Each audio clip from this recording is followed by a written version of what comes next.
Hai guys, selamat berjumpa kembali di channel novel populer viral yang keren ini. Sebelum mengikuti kelanjutan kisah Dev atau Chen Ping yang semakin seru dan mendebarkan ini, mohon bantuan kalian untuk subscribe, like, komen dan share video-video yang ada di channel ini ya. Perlu diketahui bahwa novel Perintah Kaisar Naga ini adalah termasuk kategori novel ongoing. Jadi waktu update dan jumlah bab setiap hari menyesuaikan dengan update dari autornya.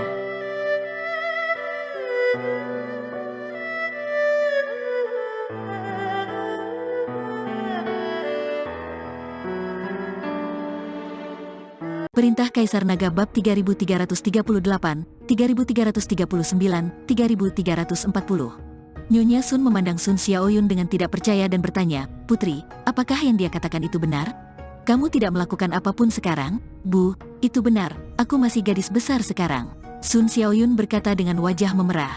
"Tidak, aku baru saja mendengar suaramu di luar. Itu tidak normal sama sekali." Nyonya Sun tampak bingung. Sun Xiaoyun hanya bisa bersandar ke telinga Nyonya Sun dan membisikkan beberapa patah kata kepada ibunya. Mendengar ini, Nyonya Sun mengerutkan kening dan menatap Dev. "Nyonya, ada apa?" Tuan Kota Matahari Jatuh bertanya. Nyonya Sun membisikkan beberapa kata lagi ke telinga Tuan Kota Matahari Jatuh, yang juga membuat wajah Tuan Kota Matahari Jatuh terlihat sangat jelek. "Apa yang harus saya lakukan?" Nyonya Sun sedikit ragu-ragu. Meskipun Dev melakukan sesuatu pada Sun Xiaoyun, itu hanya untuk mengobati Sun Xiaoyun. Selain itu, Sun Xiaoyun masih tidak menemukan kesalahan pada Dev, jadi dia tidak bisa membenci Dev.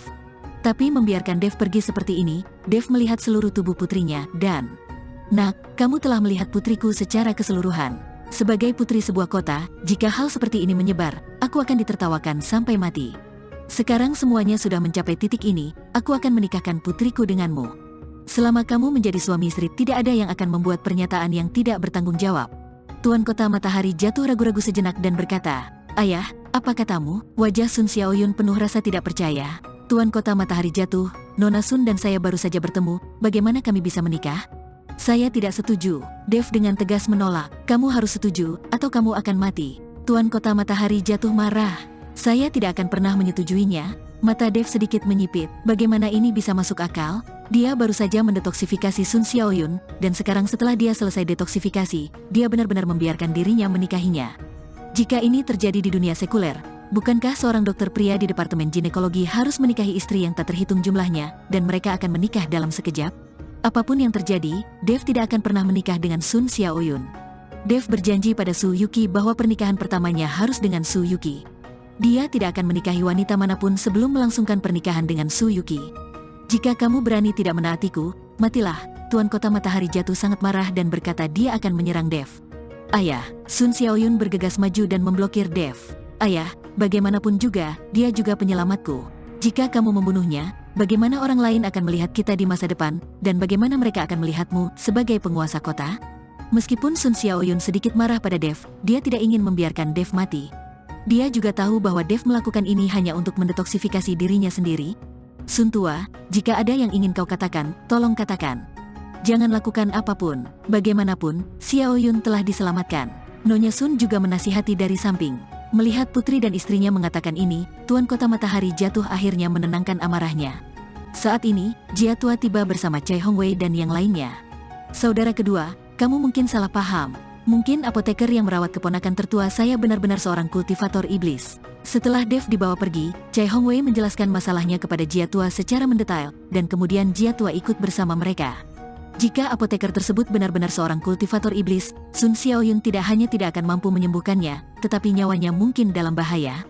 "Saudaraku, saya sudah tahu, dan kultivator iblis itu sudah saya tangkap," kata Tuan Kota Matahari Jatuh.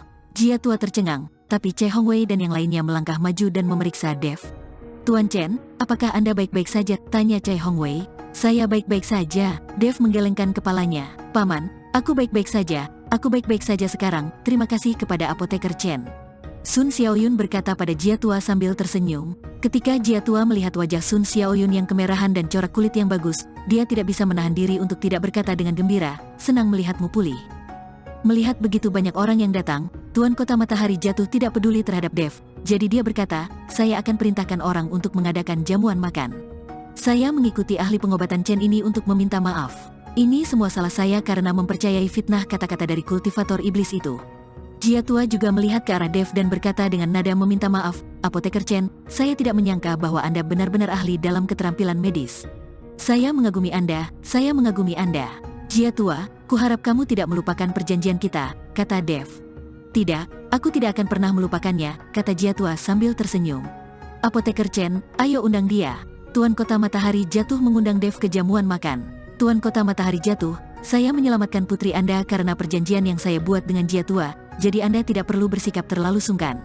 Saya ingin bertemu dengan kultivator iblis itu sekarang, dan saya masih memiliki beberapa pertanyaan yang ingin saya tanyakan. Dev berkata kepada Tuan Kota Matahari Jatuh. Dev tidak menghargainya. Tuan Kota Matahari Jatuh baru saja ingin membunuhnya, dan sekarang dia mengadakan perjamuan untuk menghiburnya. Dev tidak mau pergi, jika bukan karena pohon abadi Jia tua, mungkin Dev tidak akan datang untuk menyelamatkan. Oke, aku akan mengantarmu ke sana. Tuan Kota Matahari Jatuh mengangguk. Tepat ketika Dev melewati Tuan Kota Matahari Jatuh, Tuan Kota Matahari Jatuh berbisik, saya harap Anda selalu tutup mulut tentang proses penyembuhan putri saya. Dev hanya menatap Tuan Kota Matahari dan mengabaikannya. Ketika Dev dan yang lainnya tiba di aula utama, Penatua Fei dan pengawal Gong semuanya berlutut di tanah, dan ada orang yang menjaga mereka di kedua sisi. Melihat Dev muncul, Penatua Fei dan pengawal Gong gemetar. Tuan Kota Matahari Jatuh, bisakah kamu menyerahkan kedua orang ini kepadaku? Dev bertanya, terserah kamu. Tuan Kota Matahari Jatuh melambaikan tangannya. Dev menghampiri Penatua Fei dan pengawal Gong pada saat ini, seluruh kultivasi tubuh pengawal Gong telah lumpuh, seperti orang yang tidak berguna.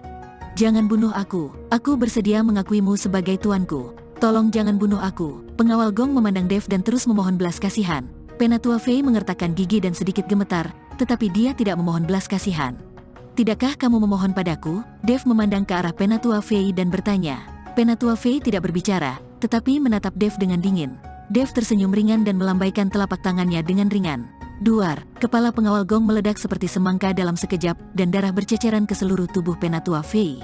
Aku sedang tidak ingin membawa-bawa sampah yang budidayanya telah dirusak ini, kata Dev sambil mencibir. Melihat kematian tragis pengawal Gong di sebelahnya dan mencium bau darah merah, Penatua Fei juga mulai takut. Kamu jangan bunuh aku bisa memberitahumu sebuah rahasia. Penatua Fei berbicara. Rahasia apa? Tanya Dev. Kamu harus berjanji untuk tidak membunuhku sebelum aku bisa memberitahumu. Penatua Fei sedang tawar-menawar dengan Dev. Dev segera terlihat tidak senang dan mengulurkan tangan untuk menamparkan Penatua Fei. Saya tidak ingin mengetahui rahasia itu lagi. Sebaiknya kamu mati saja. Tidak, Zuo Xuan, putra pemimpin aliansi penyegel iblis, mengikuti Penatua Chu dari aliansi penyegel iblis ke Gunung Tianmo. Penatua Fei berkata dengan cepat. Rahasia macam apa ini? Apa gunanya bagiku? Dev berkata dengan acuh tak acuh. Kamu bisa menangkap Zuo Xuan itu dan menggunakannya untuk mengancam aliansi penyegel iblis. Dan kamu tidak perlu diburu oleh aliansi penyegel iblis di masa depan. Penatua Fei menjelaskan dengan tergesa-gesa. Ini sebuah ide, tapi sepertinya tidak ada hubungannya denganmu, kan? Kata Dev. Saya dapat membantu Anda menangkap Zuo Xuan. Jika tidak, jika Penatua Chu mengikuti Anda tidak akan pernah bisa menangkap Zuo Xuan. Tak seorang pun dari aliansi penyegel iblis akan meragukanku. Aku bisa membantumu, selama kamu tidak membunuhku. Penatua Fei mencoba yang terbaik untuk menunjukkan nilainya, jika tidak, kepalanya akan meledak jika Dev menamparnya. Mendengar ini, Dev akhirnya menarik tangannya kembali. Metode ini bagus, tapi bagaimana aku bisa mempercayaimu? Dev memandang Penatua Fei dan bertanya. Aku bisa menyerahkan sebagian jiwaku padamu, agar aku bisa dikendalikan, kata Penatua Fei. Tapi Dev menggelengkan kepalanya, kamu adalah kultivator tingkat 6 di alam kesengsaraan. Bahkan jika aku menyerahkan secercah jiwa kehidupan, aku tidak bisa mengendalikanmu. Ketika saatnya tiba, bahkan jika aku menghancurkan jiwa hidupmu, kamu hanya akan rusak dalam kultivasi, dan tidak akan ada bahaya bagi hidupmu sama sekali. Apa yang harus kita lakukan? Penatua Fei tidak menyangka Dev akan begitu curiga. Dev mengeluarkan pil jeruk dari tubuhnya, melemparkannya ke Penatua Fei dan berkata, ini racun. Hanya saya yang bisa menyiapkan penawarnya. Sekarang setelah Anda meminumnya, saya bisa melepaskan Anda. Penatua Fei mengambil racun di tangannya dan melemparkannya ke mulutnya tanpa ragu-ragu. Tidak peduli apa jenis racunnya, dia harus menyelamatkan nyawanya terlebih dahulu. Melihat Penatua Fei meminum racun itu tanpa ragu-ragu, Dev tersenyum dan berkata, apakah menurut Anda racun ini palsu? Tidak, bagaimanapun, saya telah memutuskan untuk bekerja sama dengan Tuan Chen, jadi tidak ada yang perlu diragukan lagi. Penatua Fei menggelengkan kepalanya dengan cepat. Oke, kamu boleh pergi, kata Dev. Penatua Fei tertegun dan berkata, saya benar-benar bisa pergi. Iya, silakan pergi. Dev mengangguk. Penatua Fei berdiri dan berjalan menuju luar rumah Tuan Kota. Tidak ada yang mengejarnya. Ketika dia keluar dari rumah tuan kota, mata Penatua Fei langsung menjadi sangat tajam. Setelah beberapa lompatan, dia meninggalkan kota matahari jatuh. Tuan Chen, tolong jangan lepaskan kultivator iblis itu. Mereka semua adalah orang-orang yang tidak jujur. Melihat Dev benar-benar melepaskan Penatua Fei, Che Hongwei bertanya dengan bingung. Tidak apa-apa, karena aku berani melepaskannya, aku punya rencanaku sendiri, kata Dev sambil tersenyum tipis. Apa yang terjadi dengan aliansi penyegel iblis yang mengikuti kultivator iblis ini? Mengapa orang-orang dari aliansi penyegel iblis mengejarmu? Tuan kota matahari jatuh memandang Dev dengan tatapan bingung. Dev kemudian secara singkat menceritakan keluhannya dengan aliansi penyegel iblis, dan tentu saja juga mengungkap rahasia aliansi penyegel iblis. Ketika Tuan Kota Matahari jatuh mendengar ini, dia langsung terkejut dan berkata, saya tidak menyangka bahwa aliansi penyegel iblis ini benar-benar berkolusi dengan para kultivator iblis. Semua orang telah tertipu selama bertahun-tahun. Untungnya, Kota Matahari Jatuh milikku tidak memiliki cabang dari aliansi penyegel iblis, kalau tidak aku akan menghancurkannya secara langsung. Tuan Kota Matahari Jatuh, sekarang Nona Sun telah pulih, inilah waktunya bagi saya untuk mengucapkan selamat tinggal. Dev berencana untuk meninggalkan rumah Tuan Kota dan pergi ke Jiatua secepat mungkin untuk menyerap energi abadi. Apoteker Chen, Anda menyelamatkan gadis kecil saya, jadi silakan meminta syarat apapun yang Anda inginkan, atau jika Anda menginginkan koin spiritual, Anda dapat meminta sebanyak yang Anda butuhkan. Tuan Kota Matahari Jatuh berkata dengan murah hati, saya tidak membutuhkan apapun. Seperti yang saya katakan, saya hanya mengikuti pertukaran yang dilakukan oleh Jiatua untuk menyelamatkan putri Anda. Dan Jiatua telah memberiku apa yang aku butuhkan. Setelah Dev selesai berbicara, dia melihat ke arah Jiatua dan berkata, Jiatua, ayo kembali. Ayo pergi. Jiatua mengangguk. Ketika dia kembali ke kediaman Jiatua, Jiatua mengangkat formasi di sekitar pohon abadi tanpa ragu-ragu. Ketika formasi bersentuhan, semburan energi abadi langsung mengalir ke wajahnya. Pohon ini milikmu. Jiatua tidak merasa buruk, dibandingkan dengan Sun Xiaoyun, pohon abadi bukanlah apa-apa. Dev tidak berbicara omong kosong, dia duduk bersila di bawah pohon dan mulai berlatih. Ketika semua orang melihat ini, mereka bergegas keluar halaman belakang dan mengunci pintu. Dan Che Hongwei memanggil semua orang dan mulai membagi pekerjaan untuk melindungi Dev. Meskipun Dev hanya berada di alam komposit, semua orang telah melihat penampilan Dev selama ini. Jarang sekali orang seperti Dev menjadi yang terbaik. Semua orang yakin jika mereka mengikuti tim Dev ke Gunung Tianmo kali ini, mereka pasti akan mendapatkan sesuatu. Dev menyerap energi abadi, dan teknik kondensasi jantung di tubuhnya terus berjalan. Dari siang hingga malam, Dev duduk di bawah pohon selama 2 hari 2 malam.